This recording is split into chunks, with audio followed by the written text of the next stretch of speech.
Hikia Parata. Tēnā koe, Ms. Parata. Tēnā koe te mana whakahaere, ki ngā mema pāre mata huri noi tō tātou whare, tēnā koutou katoa. Kei Raukawa, ngā kanohi o Raukawa I konei I tēnei rā, me era o te wā kāinga o Raukawa, tēnā koutou katoa.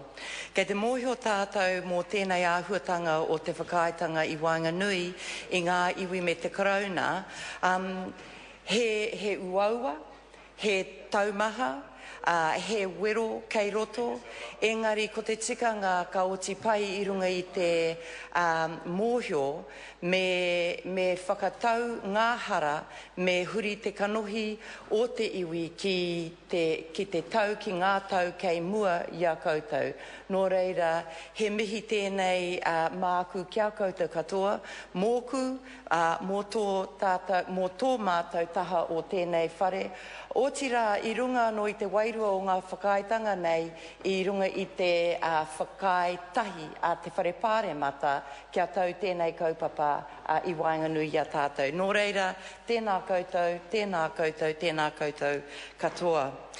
Mr. Speaker, I am very privileged to have the opportunity to rise and make a small contribution to the Raukawa Claims Settlement Bill.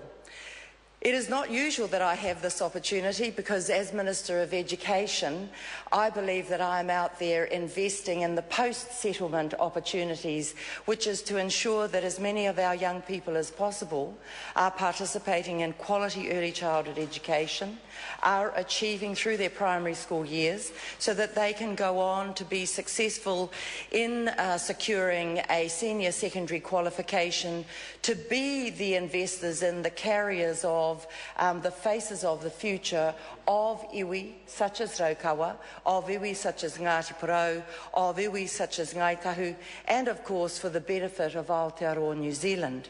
However, I do have that opportunity this morning, Mr. Speaker, and firstly I have, as I have done, acknowledged Raukawa. Treaty settlements are both challenging and rewarding. And we know that as the previous speaker, my parliamentary colleague, the Honourable Nanaia Mahuta, has indicated, they are as much about relationships past, present and future as they are about a legal agreement between the Crown and the iwi themselves. In that regard, can I acknowledge the Minister of Treaty Settlements, my friend and colleague, the Honourable Christopher Finlayson. He has tackled this portfolio with an absolutely unshakable conviction of the importance of achieving these settlements, achieving them quickly, but without compromising the sustainability of these settlements. His track record of work cannot be surpassed by anyone, and it is not only a reflection of him, but it is a reflection of his commitment to ensuring that we have a better, stronger Aotearoa New Zealand. And so the work that's been done both on the Raukawa settlement and on those that have preceded it, those that are in progress and those that are yet to come, are a great tribute to that conviction that he carries every day in the work that he does. Similarly, I would like to pay tribute to Tau Henare as chair of the Select Committee for his gusto, zest and vigour with which he tackles these challenges within Select Committee, and he is relentless in his passion in getting this work done. And can I extend that to all members of the Māori Affairs Select Committee, all of whom on all sides of the House understand that they are carrying a responsibility on behalf of the Crown of New Zealand, which sees no divisibility in terms of our particular political partisanship. And this is how Treaty of Settlement work should be carried out, because we are honouring the partnership that the Treaty of Waitangi, or Te Tiriti o Waitangi, reflects. And that means that we do need to put aside our partisanship, and we do need to focus on how do we get the best and most durable and sustainable settlements possible in the interests of enhancing and strengthening those relationships, in healing those that were broken in the past because of injustices of the Treaty of Waitangi, but also in looking forward to a future that creates a stronger Aotearoa New Zealand. So I thank the Māori Affairs Select Committee for that work, who are unable to be here today because of Hine Pukohurangi, who has made it impossible for our manurere to fly today. As I've indicated, and indeed as both the Minister of Treaty of Waitangi Settlements and the Honourable Nanaia Mahuta have indicated, there are particularities that relate to the Raukawa settlement that must be dealt with within this settlement bill.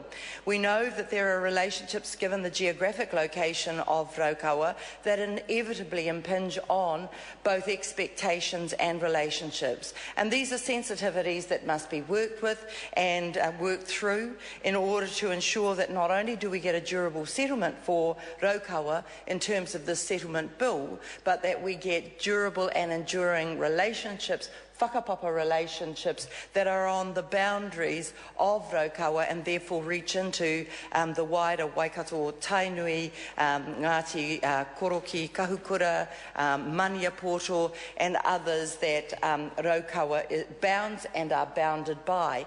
And this is not an unusual feature, obviously, of the treaty settlement map, because all of us not only are physically co-located with each other, but we are whakapapa connected with each other.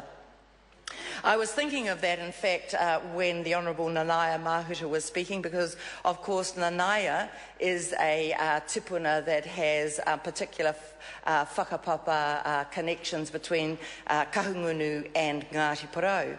And also, of course, we have very mobile iwi, and over the future years we will see even greater connections between ourselves. Our government is particularly invested in how we get these settlements so that we can get on into economic prosperity for all. And Māori and iwi have demonstrated their capacity and capability for entrepreneurial activity, for enterprise, for business creation, for innovation.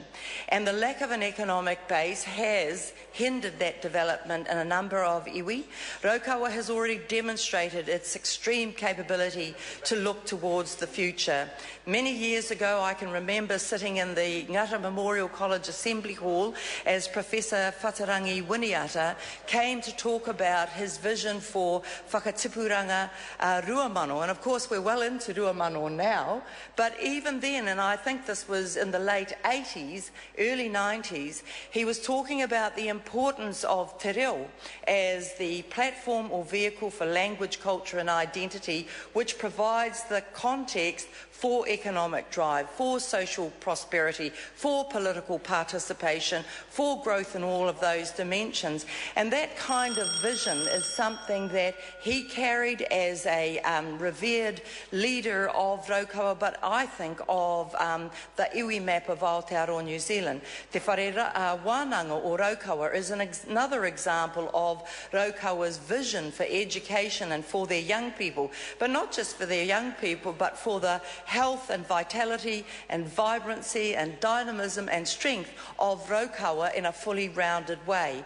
And they've demonstrated that by ensuring that Raukawa has secondary, tertiary qualifications that creates the human capital base for realising the potential that now this treaty settlement will give exponential heft and momentum and lift to.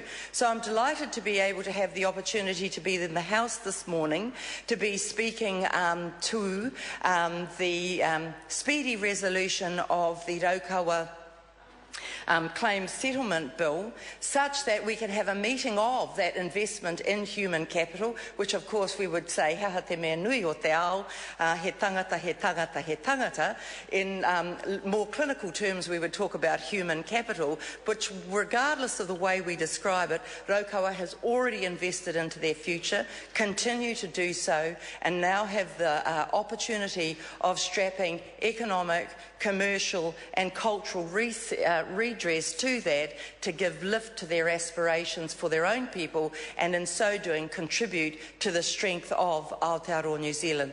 And it is on all of those bases, Mr Speaker, that I stand to support this bill in the House today. Nō reira, kia ora tātou katoa. Mr Speaker. I call the honourable member Reno